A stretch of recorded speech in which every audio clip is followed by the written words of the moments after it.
प्रिय विद्यार्थियों, मैं doctor Shivshankar Vyas, assistant professor government law PG college Bikaner, और इस सत्र में यूट्यूब चैनल के जरिए जो हमारी क्लासेस चल रही हैं उसमें हम एलएलबी सेकेंड ईयर में प्रशासनिक विधि और प्रशासनिक विधि में कंट्रोल ऑन डेलीगेटेड लेजिस्लेशन और उसमें भी जुडिशियल कंट्रोल की चर्चा पिछली क्लास से हम कर रहे हैं।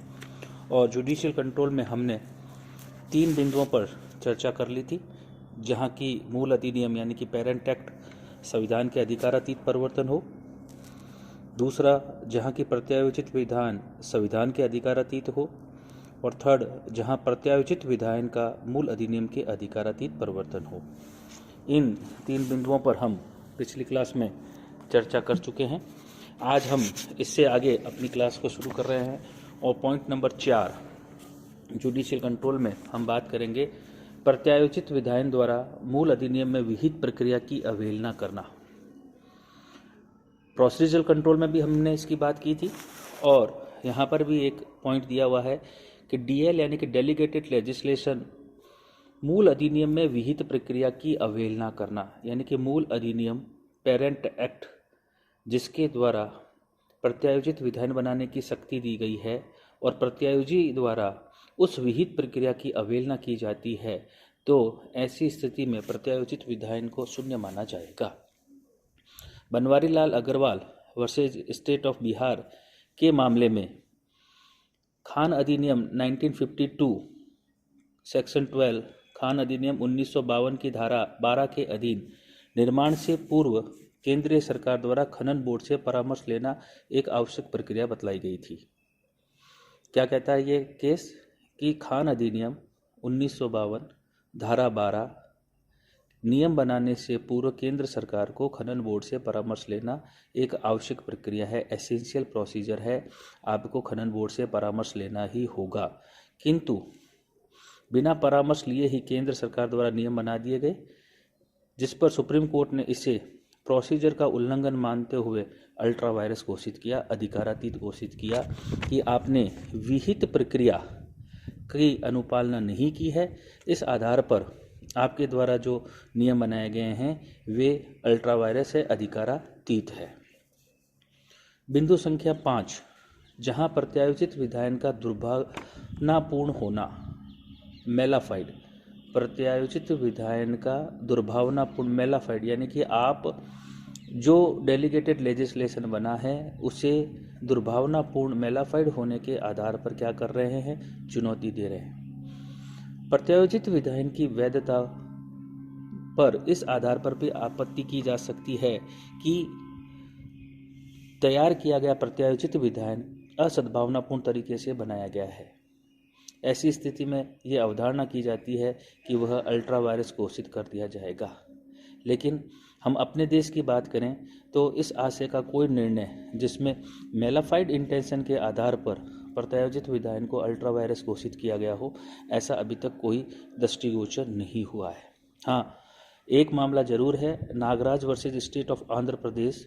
इस मामले में आंध्र राज्य सरकार ने एक अध्यादेश जारी करके कर्मचारियों की सेवानिवृत्ति की आयु 58 से घटाकर 55 कर दी। स्टेट ऑफ आंध्र प्रदेश ने एक ऑर्डिनेंस जारी किया जिसके जरिए कर्मचारियों की रिटायरमेंट की एज 58 से घटाकर 55 कर दी गई। इस अध्यादेश को अन्य आधारों पर भी चुनौती दी गई, जिसके साथ साथ मेलाफाइड होने के आधार पर भी इसे चुनौती दी गई, लेकिन सुप्रीम कोर्ट ने इसे अस्वीकार कर दिया कि इसमें किसी प्रकार की कोई मेलाफाइड इंटेंशन सरकार का नहीं है। पॉइंट नंबर 6, प्रत्यायोजित विधान की अयुक्तियुक्तता। जो प्रत्यायोजित विधान बना है उसे हम अयुक्तियुक्तता के आधार पर भी चैलेंज कर सकते हैं। विशेषकर इसे अयुक्तियुक्तता को भारतीय संविधान के अनुच्छेद 14 और 19 के आधार पर प्रदत्त फंडामेंटल जो राइट्स है उनके आधार पर इनकी जांच की जाती है और इनको अल्ट्रा वायरस घोषित किया जा सकता है। इसमें सबसे इम्पोर्टेंट केस हम बात करें तो महाराष्ट्र राज्य वर्सेज चंद्रभान के मामले में बॉम्बे सर्विस रूल्स के नियम 15(1) क्लोज बी 2 क्लोज बी को अयुक्तियुक्तता के आधार पर दोषित किया गया, शून्य घोषित किया गया। ये बॉम्बे सिविल सर्विस रूल क्या कहता था कि जो कर्मचारी दोष सिद्ध है उसे 1 रुपया प्रति माह जीविका भत्ता प्रदान करेगा, उसकी अपील के दौरान प्रावधान करता। यानी कि किसी व्यक्ति को दोष सिद्ध है तो सरकारी कर्मचारी को अपील के दौरान, जब वह अपील में मामला गया हुआ है, उसे 1 रुपया प्रति माह जीविका भत्ता दिया जाएगा, जिसे न्यायालय ने हास्यास्पद और अयुक्तियुक्त मानते हुए शून्य घोषित किया। इसी प्रकार air India versus Nargis Mirza के मामले में भारतीय विमान सेवा की परिचारकों ने एयर इंडिया द्वारा निर्मित विनियमों, जिसके अधीन सेवा के प्रथम 4 वर्षों में विवाह करने या प्रथम गर्भ धारण करने पर उन्हें सेवा मुक्त करने का उपबंध था, को चुनौती दी। सुप्रीम कोर्ट ने इस नियम को मनमाना, अयुक्तियुक्त माना और इसी के आधार पर इसे अनकॉन्स्टिट्यूशनल डिक्लेयर कर दिया कि आप जो ये प्रावधान कर रहे हो कि जो एयर होस्टेसेस होगी वह सेवा के प्रथम 4 वर्षों में मैरिज भी नहीं कर सकेगी और प्रेग्नेंट भी नहीं हो सकेगी, ऐसे नियम को अयुक्तियुक्तता के आधार पर अनकॉन्स्टिट्यूशनल डिक्लेयर किया गया सुप्रीम कोर्ट के द्वारा। एंड लास्ट, प्रत्यायोजित विधायन को भूतलक्षी प्रभाव देना।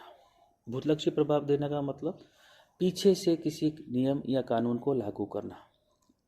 यदि प्रत्यायोजिती यानी कि जिसने कि नियमों को बनाया है पेरेंट एक्ट के जरिए प्रदत्त शक्ति का प्रयोग करते हुए जो नियम बनाने या कानून बनाने की शक्ति प्राप्त संस्था है, उसके द्वारा निर्मित नियम भूतलक्षी प्रभाव के होते हैं, और जबकि पेरेंट एक्ट यानी कि मूल अधिनियम में इस प्रकार का कोई प्रकट या अप्रकट अधिकार नहीं दिया गया है। समझ लीजिए बात को, क्या कहना चाह रहा है कि जो मूल अधिनियम है वह कार्यपालिका या अन्य कोई भी प्रत्यायोजिती जो डेलीगेटेड लेजिस्लेशन का निर्माण कर रही है, वह ऐसे नियमों का निर्माण कर रही है जिसे भूतलक्षी प्रभाव दिया जा रहा है, जबकि मूल अधिनियम के द्वारा, पेरेंट एक्ट के द्वारा उसमें किसी प्रकार का स्पष्ट या अस्पष्ट भूतकालीन नियम बनाने का प्रावधान नहीं है, तो न्यायालय इसे अल्ट्रा वायरस घोषित कर सकता है। यानी कि जांच कहाँ पर हो गई? डेलीगेटेड लेजिस्लेशन डीएल की जांच हो रही है, किसके आधार पर? पेरेंट एक्ट के आधार पर, कि आपका पेरेंट एक्ट जो है वो आपको इस बात का व्यवस्था ही नहीं करता कि आप जो हैं भूतलक्षी नियमों का निर्माण कर रहे हैं। फिर भी अगर आप भूतलक्षी नियमों का निर्माण करते हैं तो इसे अल्ट्रा वायरस घोषित किया जा सकता है। आईटी ओल्पी वर्सेज एनसी पोनोसी के मामले में कहा कि मूल अधिनियम में स्पष्ट या अस्पष्ट अधिकार न दिया गया हो, वहाँ राज्य सरकार तहसीलदार को इस बात के लिए प्राधिकृत नहीं कर सकती कि वह भूतलक्षी प्रभाव से कर वसूली करे। क्या कहा है कि अगर आपका पेरेंट एक्ट आपको अधिकार नहीं देता, वहाँ राज्य सरकार तहसीलदार को इसलिए अधिकृत नहीं कर सकती कि वह क्या करे? भूतलक्षी प्रभाव से कर की वसूली करे। इसी प्रकार विश्वेश्वर दास वर्सेज श्रीमती प्रतिभा मुखर्जी, इस वाद में बिहार बिल्डिंग कंट्रोल अधिनियम 1977 के अधीन एक अधिसूचना जारी की, जिसमें कुछ क्षेत्रों को अनुसूचित क्षेत्र में भूतलक्षी प्रभाव से शामिल किया। कुछ एरिया को क्या किया गया है? भूतलक्षी प्रभाव से शामिल किया गया। न्यायालय ने कहा कि जब तक विधायिका इस प्रकार का अधिकार प्रदान नहीं करती, तब तक उन क्षेत्रों को इस प्रकार भूतलक्षी प्रभाव से शामिल नहीं किया जा सकता। इस प्रकार हमने अपनी पिछली कुछ क्लासों के जरिए प्रत्यायोजित विधायन पर नियंत्रण, और उसमें भी विशेषकर हमने प्रत्यायोजित विधायन पर न्यायिक नियंत्रण की चर्चा की। ये न्यायिक नियंत्रण वस्तुतः अल्ट्रा वायरस थ्योरी पर निर्भर करता है, अधिकारातीत के सिद्धांत के आधार पर निर्भर करता है, और हमने डिटेल में 7 बिंदुओं के जरिए इस पर चर्चा की। अगली क्लास में हम नए टॉपिक के साथ हाजिर होंगे। धन्यवाद।